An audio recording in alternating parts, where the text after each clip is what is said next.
Which is? A horse is a horse. If I could have your attention just for a moment. As we all know, last Thursday night, November 3rd, Alex von Disteloo departed this earth and has hopefully been reunited with his beloved wife, our mom, Tatiana. He was born in 1930 in Harbin, Manchuria, when his mother and father, Boris and Tamara, fled the communist oppression in Russia. Pretty difficult upbringing. Life was indeed difficult for a father, as China was occupied by the Japanese during World War II, and they lived in a small shack with many other people as they tried to get by. After immigrating to the United States, her father attempted to pursue his father's profession as a civil engineer. After going through the motions for 3 years at UC Berkeley Engineering School, he finally realized that his heart wasn't in it. It's similar to, I don't know if you recall, Lynn, when I attempted to follow in my father's footsteps and almost passed out during an extraction. So I have empathy for him. He made me hold the mirror when he was pulling down his custody. We did it on a Saturday, and he sat there, and he's holding it, and then I've got a tube, and he's going, damn it, get in there, aspirate it. I can't see what the hell I'm doing. Get that blood out of there. I'm like, oh. That's about how far I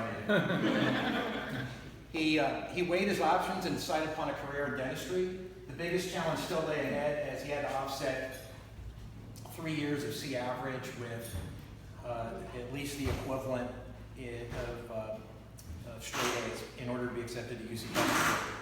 It's said that behind every great man is a great woman, and so too was the case with my parents, as mom helped them through this difficult time after getting married in their college years, herself a Phi Beta Kappa.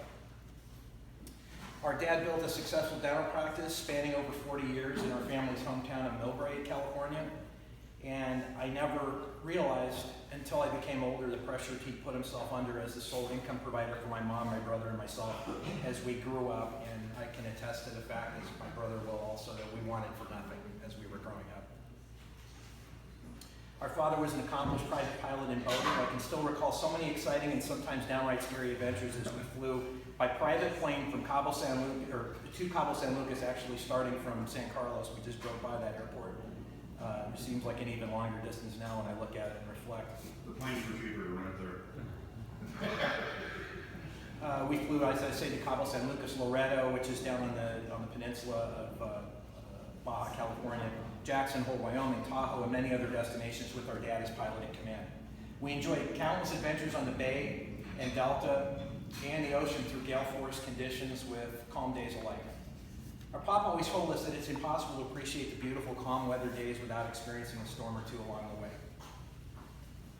In a way, this philosophy gave my brother and me the foundation for success in future years as we encounter life's squalls as well as the calmer days.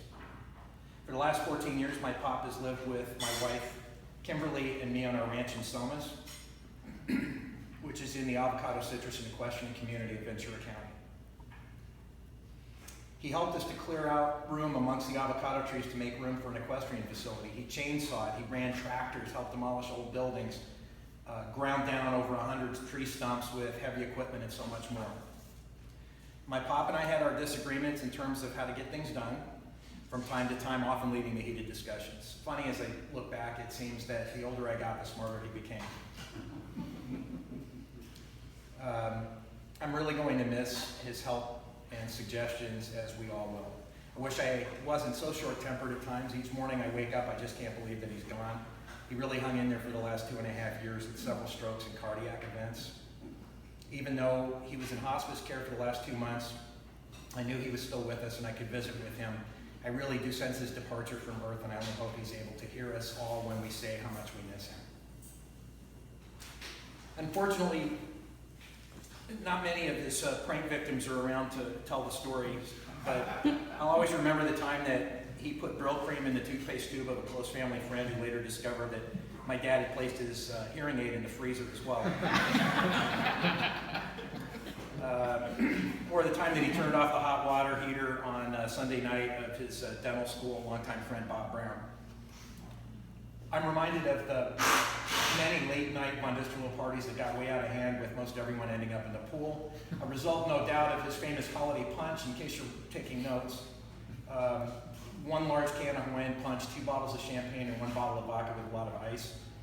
Just do make sure there's plenty of aspirin on the nightstand the next day if you get back on the train. Well, Michael, as you remember too, as the evening was wearing on, he wouldn't add more champagne or ice. Right. Or Hawaiian punch, he would add more vodka. So by the end of the evening, the punch bowl was pink tinted vodka. Right. As an avid pilot and his willing co-pilot, I recall many exciting airplane trips with him, from landing on dirt crop dusting strips in Sacramento Delta to landing in a plowed out corn strip field, landing in a plowed out strip in a cornfield, as well as flying to Cabo and landing on a private hotel dirt strip you could only approach from over the ocean and land one way regardless of the wind direction, as it was sloped uphill. Only one way to land on that one. We also had our fill of hair-raising ocean voyages that would turn any agnostic into a devout, God-fearing Christian. I can attest to that. One time, and there were many, I recall, was a trip from San Francisco to Monterey where he encountered 25 to 30 foot cresting seas and about 55 knots or more actually of sustained wind. A sea condition so intense that it caused the steering chain to fly off the drive gear, and he was forced to steer the boat using only the throttles until repairs were made underway. Upon arriving, the anchor chain in the forward locker was tied into knots and had to be untangled with a crowbar. Well, what family fun that was. But I'm still thinking about it over 40 years later, and that's what memories are made of. As I said earlier, we'll really miss him, and we'll do our best to live up to his legacy. Thank you all for showing your respect today. I know he's looking down, and he really appreciates it, as we all do. Thank you very much. That was great, Mike.